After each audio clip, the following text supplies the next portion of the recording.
श्यामा सीधी सादी भोली भाली एक लड़की थी। चेहरे पर इतना तेज था कि हर कोई उसकी तरफ आकर्षित हो जाता। एक दिन की बात है कि गांव से इंटर की पढ़ाई करने के बाद आगे की पढ़ाई करने के लिए शहर गई। वहाँ कॉलेज में एडमिशन उसे आसानी से मिल गया क्योंकि वह पढ़ाई में बहुत होशियार थी। इसी बात को लेकर उसकी फ्रेंड उसे चिढ़ाया करती थी, कलेक्टर तो भाई यही बनेगी, सारा दिन पढ़ती रहती है। यार हमारे साथ भी चला कर, कभी मौज मस्ती करेंगे, पिक्चर देखेंगे। पर वो हमेशा हंसकर टाल देती।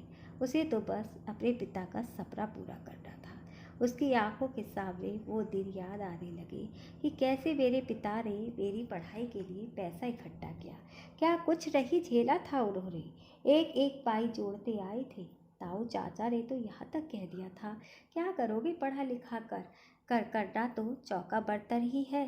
मैं तो कहता हूँ जल्दी से हाथ पी लेकर इसकी कर दो, इसके अपनी जिम्मेदारी से मुक्त हो जाओ। सिहर उठती थी वो ये सब सुनकर, आंखों से बस आंसू ही निकल पाते थे। कभी कभी बिना खाए सो जाती थी वो और सोचती थी जाकर पूछे उससे, क्यों नहीं पढ़ सकती मैं।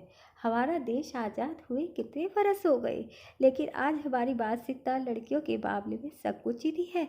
पर बड़ों के सामने बोलना उसे गंवारा न था। उसे लगता मेरे बोलने से मेरे पिता का अपमान होगा। चुपचाप खड़ी सिहर जाती वो।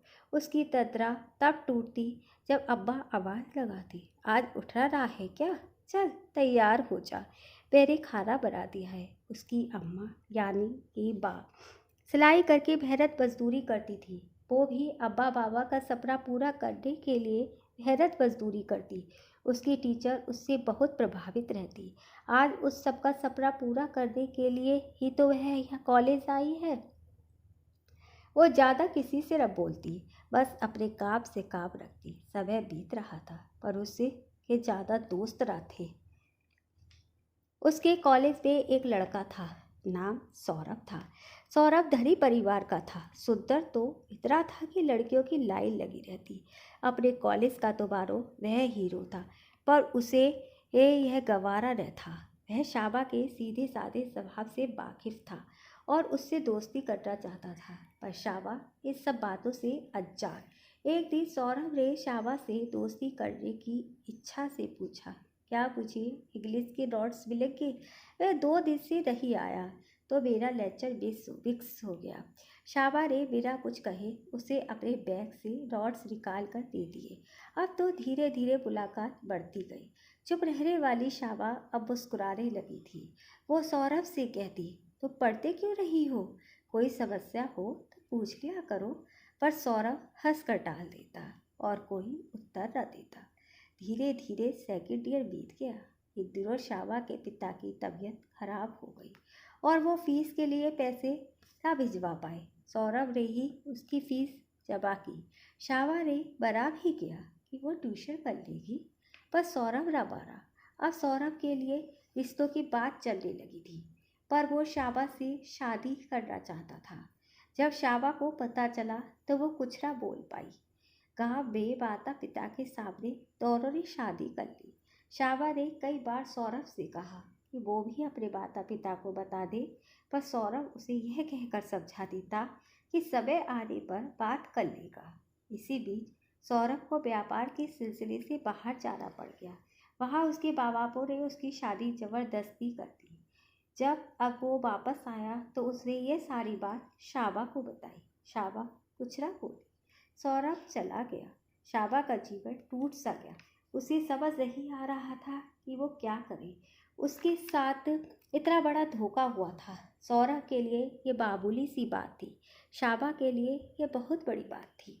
मन में एक बार तो आया कि वो आत्महत्या कर ले, पर उस नदी सी जहर का ख्याल मन में आया जिसे अभी जन्म भी न लिया था।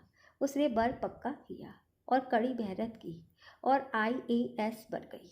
बच्चा भी बड़ा हो चुका था। कई वर्षों बाद सौरभ के शहर में उसकी ड्यूटी लगी थी।